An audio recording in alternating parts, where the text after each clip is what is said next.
Hey everybody, this is the third video in a series of videos focused on the current inflation we're experiencing here in June of 2022. Really, the inflation we've been experiencing for a few months now, and the inflation we might be experiencing for a few months longer, maybe even longer than that.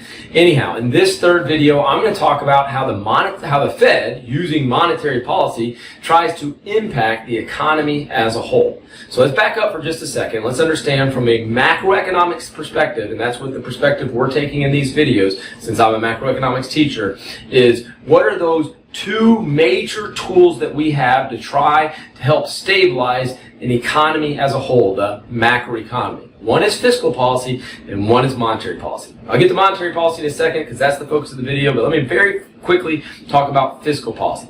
Fiscal policy is a manipulation of the government's budget. Think taxes, government spending, and transfer payments. When I say government spending, think of like building roads, bridges, things like that, or military spending, or education spending, stuff like that. Or transfer payments. Transfer payments, think of unemployment compensation, Social Security, Medicare, Medicaid, things like that, even food stamps, all right? So, fiscal policy, manipulation of the government's budget, taxes, government spending, and those transfer payments, manipulating those to help stabilize the economy, all right? Who controls fiscal policy? The House, the Senate, and the President. Fiscal policy generally steps into action pretty well when we're in recessions, okay? But during boom times, not so good. Why not? Because during boom times, what we need our policy authorities to do is to cool the economy down, and we can't really rely on elected officials like people in the House, Senate, and the President to cool the economy down. They're just not very good at that type of thing. So what's that other policy again? Monetary policy, and that's what we're focused on in here. In this particular video, that's controlled by the central bank of a country. And in the United States, that is the Federal Reserve Bank, okay? And truly, there's a committee inside of the Federal Reserve System known as the Federal Open Market Committee, FOMC. And that committee is the one that's in charge of implementing monetary policy. Now, what does monetary policy focus on? It totally focuses on changing interest rates in the economy. Like, that is their big thing. They've got some other things they can do. You may have heard like quantitative easing or even quantitative tightening and forward guidance and things like that, yes. But the main things they do are to change the interest rates. That's what gets the biggest headlines, and that's what we're going to talk about in this video, is kind of how they do that and what that's supposed to do for the economy as a whole. So again, we're talking about monetary policy controlled by the central bank of a country, in the United States, the Federal Reserve. How does that policy impact the economy as a whole? Here's the deal. We're doing tight monetary policy. There's really just two types of monetary policy. There's easy monetary policy. That's when you're trying to expand the economy. In fact, it's even called expansionary monetary policy sometimes. Okay, so that's easy monetary policy. You're being easy with money. Okay, interest rates tend to come down or do come down. And then there's tight monetary policy. You're being tight with money. You're trying to contract the economy. And again, when you're trying to contract the economy, cool it down like we're trying to do right now.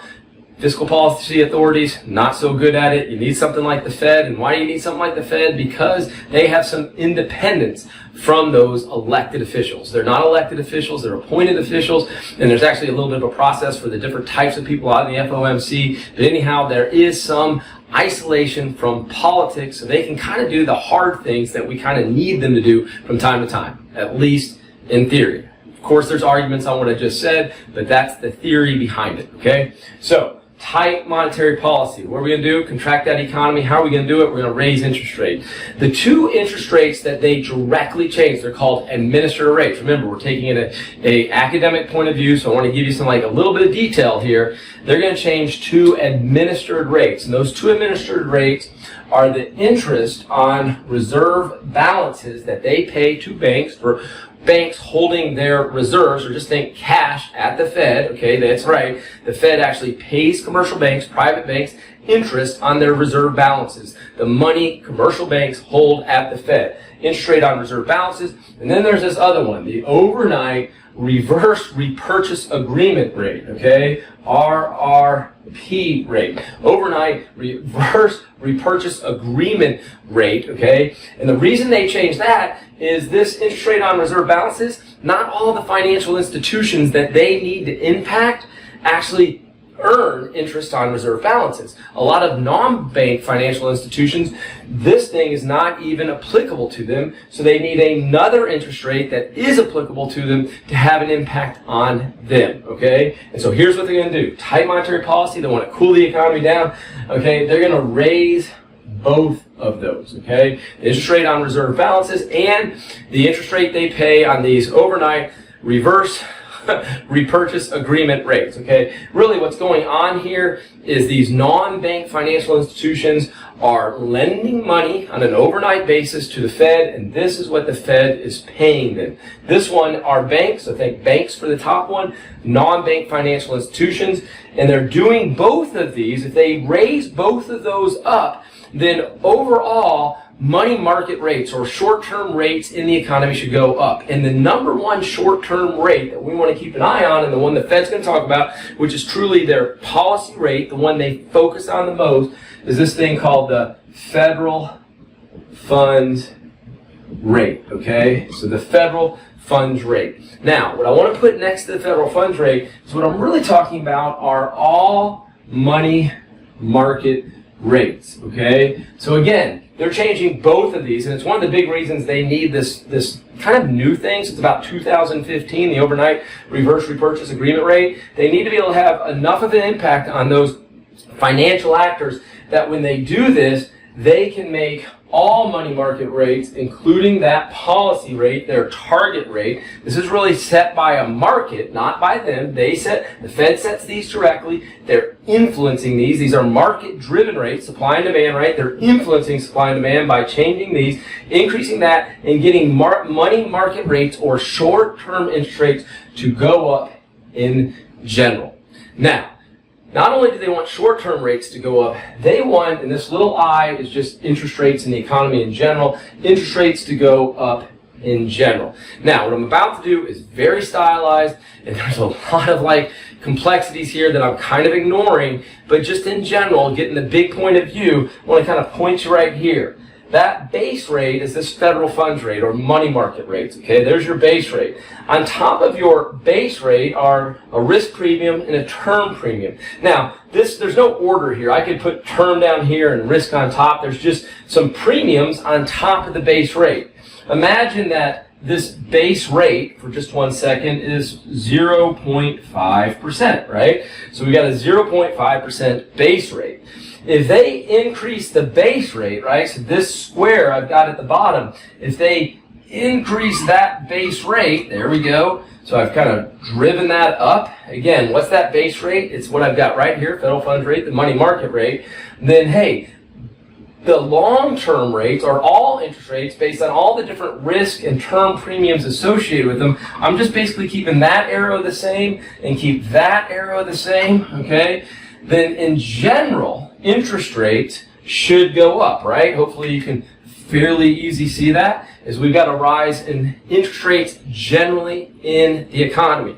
Now, if you're thinking, does that really work? Well, there's a lot of argument about that. And so there are other things they do to target, say, more long-run interest rates and other rates. And one of the ways they do it is like that quantitative easing and quantitative tightening, where they directly buy or sell long-term assets. So there's some other ways they can go after those long-term rates, and also forward guidance. Some I'm not going to get into right here, but basically that's another way to try to impact these long-term rates. So they kind of use all of their tools to kind of impact those longer-term rates or just interest rates broadly in the economy. But for right now, for this video, increase those money market and federal funds rate, increase those short-term interest rates, hopefully just generally interest rates in the economy go up. And now, once they get those interest rates in the economy to go up, guess what? Consumption and investment spending is businesses spending money on their business, comes down, right? Consumption comes down,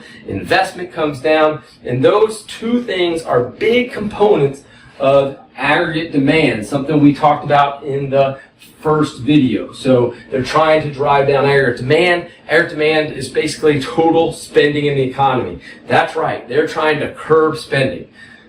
Why do you get inflation? At its most foundational level, you get inflation because the quantity demanded is greater than the quantity supplied for a bunch of different goods.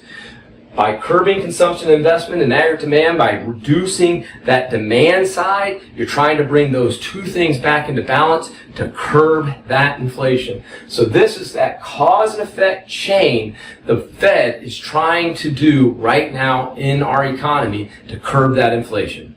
I hope that made sense to you, and I hope you tune into the next video. See you in that one.